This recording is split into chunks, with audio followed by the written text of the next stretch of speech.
Cuando empecé a entrenar era un chico inseguro, muy inseguro. Era flaco, tenía pectus carinatum. Imagínate el miedo que tenía de sacarme la remera en la pileta o en la playa. Me acuerdo que evitaba a toda costa esas situaciones o me sentía incómodo todo el tiempo. Y en ese momento sentía que tenía que entrenar sí o sí, porque si no después me iba a pasar factura. Y bueno, este soy yo ahora, 20 kilos más de músculo.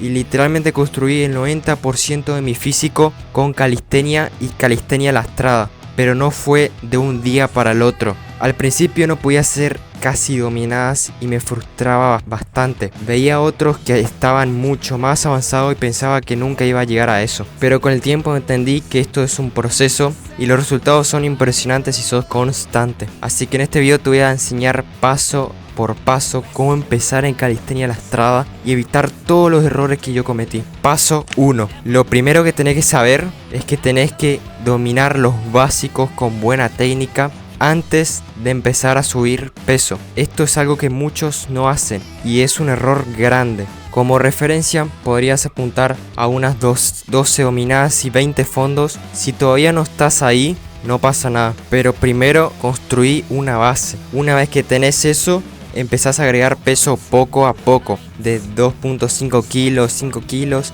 y vas progresando.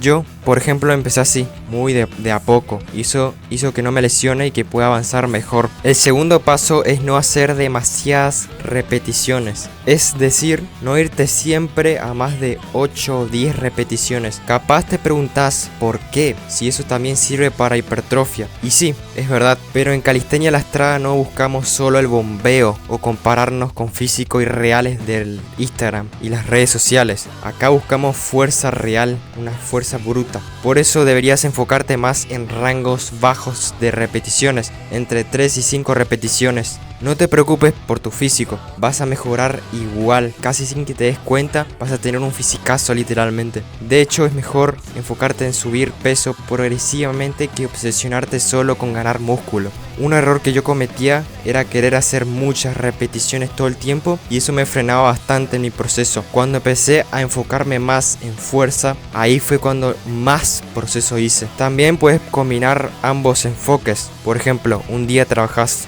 fuerza, rangos de 3 a 5 repeticiones y otro día trabajas en rangos un poco más altos, 6 a 10 repeticiones. Incluso puedes hacerlo en la misma sesión. Empezás con peso en rangos bajos y terminás con tu propio peso o menos peso en rangos más altos. Tercer paso, la sobrecarga progresiva. Esto es clave si querés avanzar. Por ejemplo, si haces fondos con 20 kilos a 3 repeticiones, en el siguiente entrenamiento buscas hacer 4 repeticiones, después 5. Y cuando llegues a ese punto máximo, recién aumentás el peso. Por ejemplo, a 22.5 kilos y repetís el proceso, luego a 25 kilos y así. Pero hay algo muy importante. Antes de subir el peso, tenés que dominar la técnica. En fondos, baja controlado hasta unos 90 grados y en dominadas, hacela de forma explosiva, llevando la barbilla por encima de la barra. No hagas repeticiones a medias solo por subir peso. Eso es un error muy grande que cometí. Eso a largo plazo no te va a ayudar nada. Extra. Otra cosa importante que me ayudó mucho fue la constancia. No hace falta entrenar perfecto todos los días.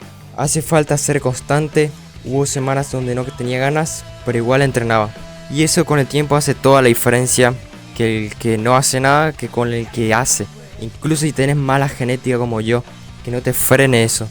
Pronto voy a subir un video hablando sobre los mejores ejercicios de accesorios para mejorar tus dominadas y tus fondos y así seguir aumentando peso.